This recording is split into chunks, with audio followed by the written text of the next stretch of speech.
Clip number 198۔ اس clip میں آپ قرآن پاک کی سورہ نساء کی آیت نمبر 87 سے 88 کی تلاوت، ترجمہ اور تفسیر قرآن صراط الجنان سنیں گے۔ بسم اللہ الرحمن الرحیم۔ ترجمہ، اللہ کے نام سے شروع جو نہایت مہربان رحمت والا ہے۔ اللہ لا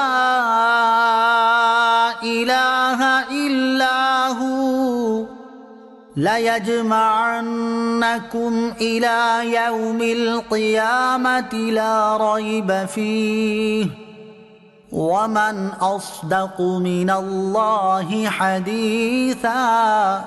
ترجمہ، اللہ ہی ہے جس کے سوا کوئی عبادت کے لائق نہیں، اور وہ ضرور تمہیں قیامت کے دن اکٹھا کرے گا جس میں کوئی شک نہیں، اور اللہ سے زیادہ کس کی بات سچی۔ وَمَنْ أَصْدَقُ مِنَ اللَّهِ حَدِيثًا، اور اللہ سے زیادہ کس کی بات سچی۔ ارشاد فرمایا کہ اللہ عز و جل سے زیادہ کس کی بات سچی، یعنی اس سے زیادہ سچا کوئی نہیں، اس لیے کہ اللہ عز و جل کا جھوٹ بولنا ناممکن و محال ہے، کیونکہ جھوٹ عیب ہے، اور ہر عیب اللہ عز و جل کے لیے محال ہے۔ وہ جملہ عیوب سے پاک ہے، امکان کذب کا رد۔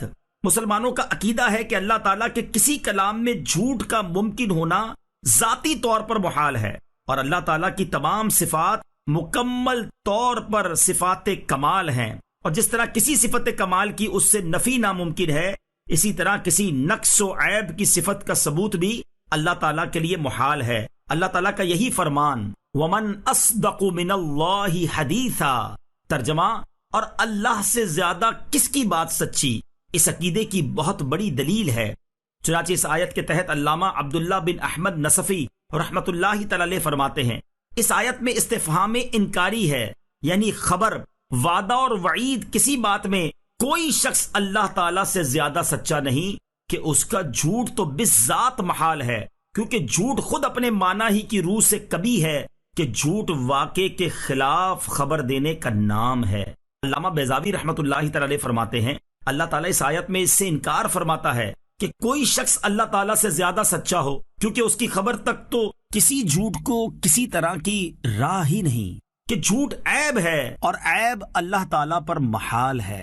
نیز اللہ تعالیٰ ارشاد فرماتا ہے، فَلَن يُخْلِفَ اللَّهُ عَهْدًا۔ ترجمہ، تو اللہ ہرگز وعدہ خلافی نہیں کرے گا۔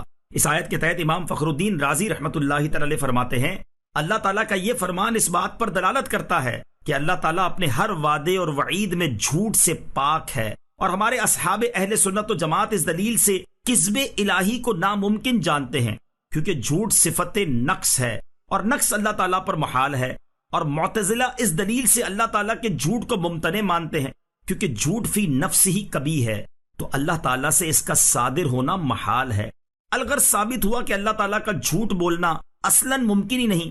شاہ عبدالعزیز محدث دہلوی رحمۃ اللہ تعالی علیہ اس آیت کے تحت فرماتے ہیں، اللہ تعالیٰ کی خبر ازلی ہے، کلام میں جھوٹ ہونا عظیم نقص ہے، لہٰذا وہ اللہ تعالیٰ کی صفات میں ہرگز راہ نہیں پا سکتا کہ اللہ تعالیٰ تمام عیوب و نقائص سے پاک ہے، اس کے حق میں خبر کے خلاف ہونا سراپا نقص ہے۔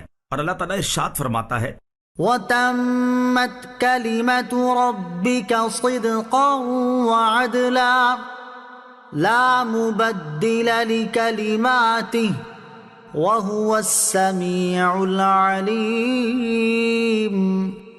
ترجمہ، اور سچ اور انصاف کے اعتبار سے تیرے رب کے کلمات مکمل ہیں، اس کے کلمات کو کوئی بدلنے والا نہیں، اور وہی سننے والا، جاننے والا ہے۔